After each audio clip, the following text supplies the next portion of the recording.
Selamat datang di Persona Channel Test. Hai rekan-rekan, Assalamualaikum warahmatullahi wabarakatuh.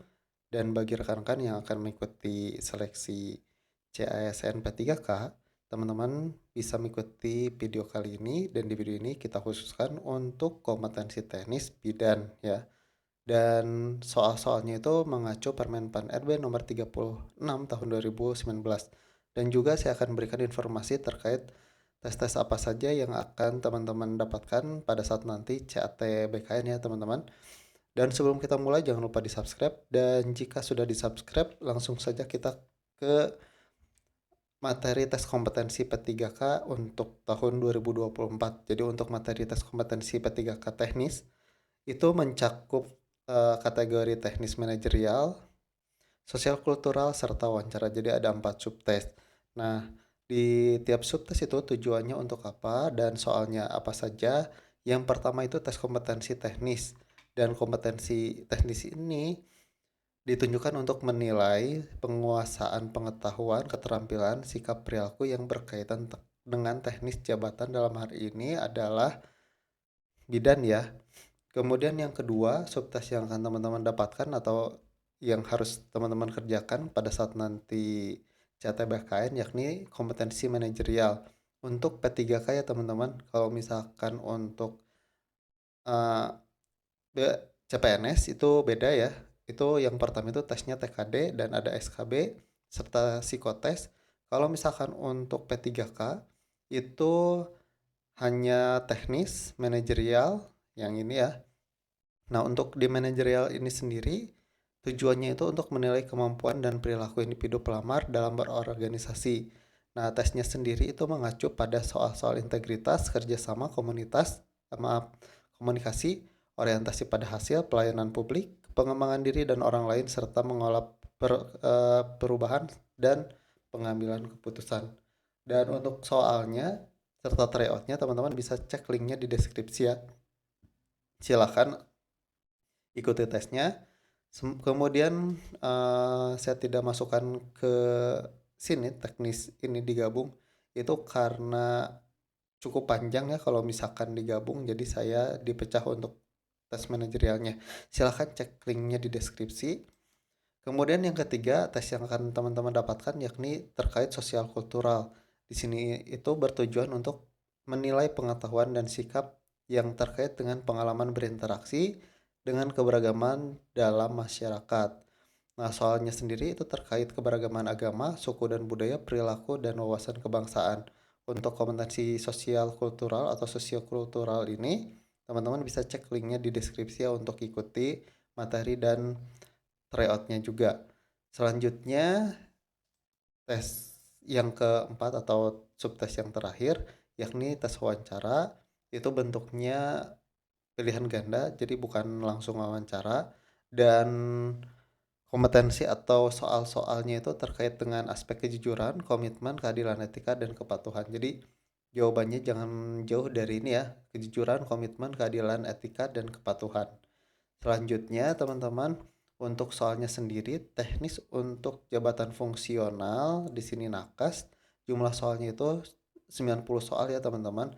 Untuk menilai ambang batas kalau tidak ada perubahan itu di minimal poinnya 225 kalau nggak salah, dan maksimalnya itu untuk tes teknis itu 450. Cara menghitung nilai ambang batas gimana? Jika teman-teman menjawab benar itu diberi poin 5, dan jika salah maka poinnya itu 0, dan jika tidak jawab juga 0. Jadi saran saya semuanya harus dijawab ya ke 90 soal ini. Selanjutnya ada tes manajerial dan sosial kultural. Teknis manajerial dan sosial kultural itu digabung ya semua ya.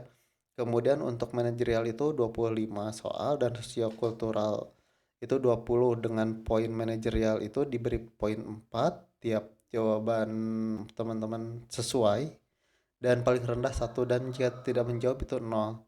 Dan untuk sosial kultural itu paling tinggi 5 karena pilihan jawabannya A B C D sampai E. Kalau manajerial itu sampai A B C D saja tuh.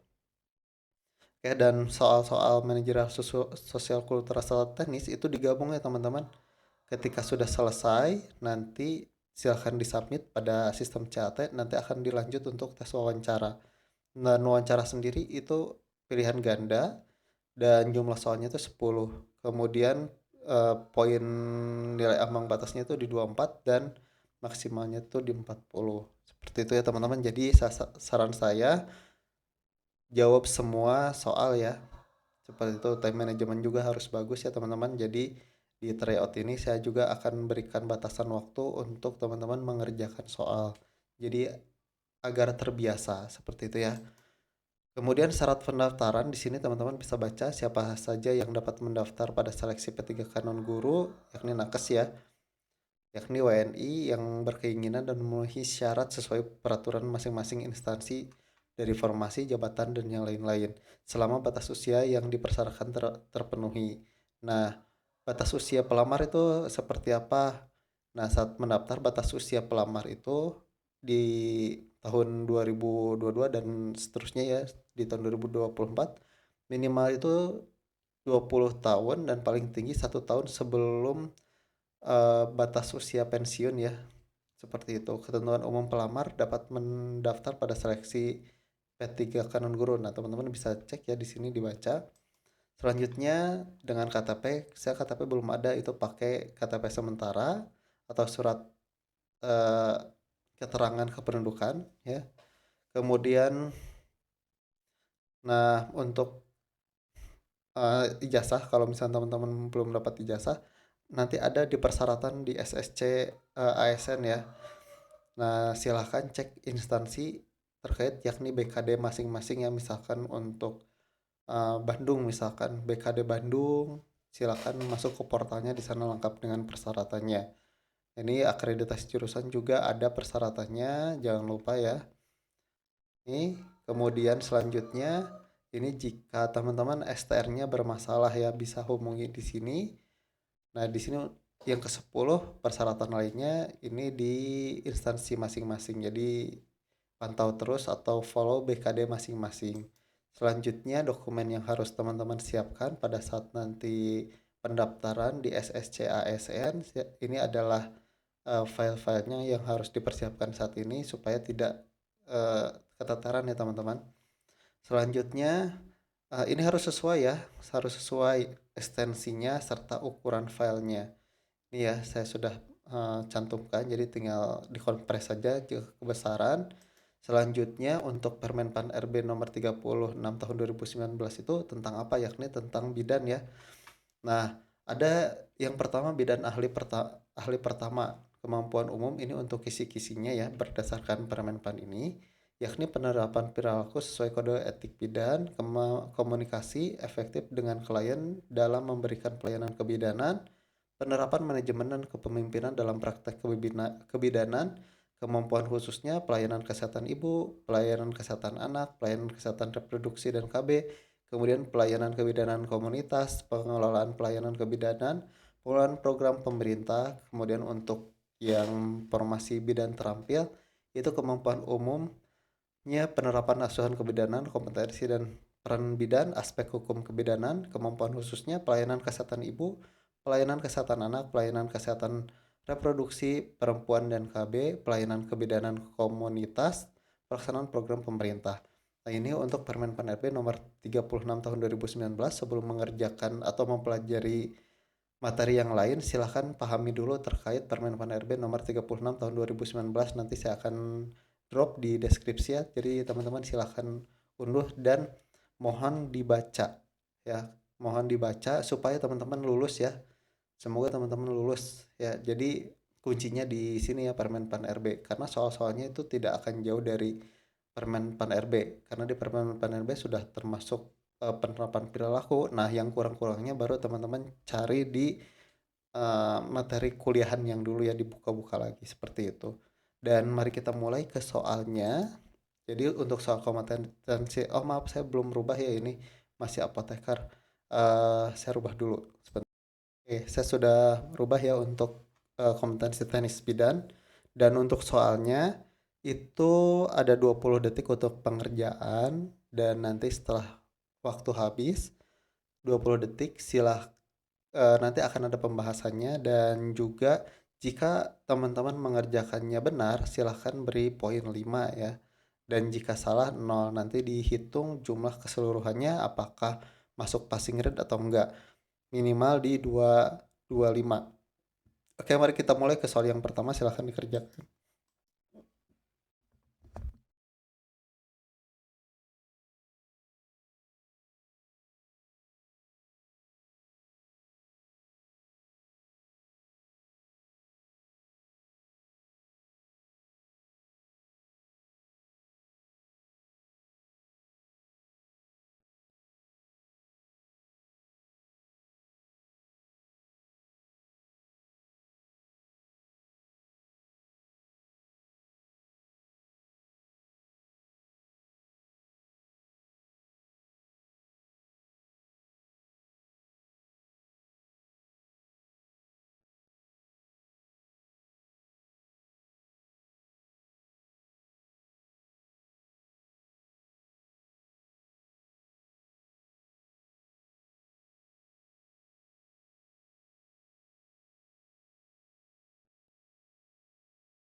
Oke, untuk full tryout-nya, untuk full soal tryout, silahkan cek linknya di deskripsi ya. Kita lanjut di full tryout-nya.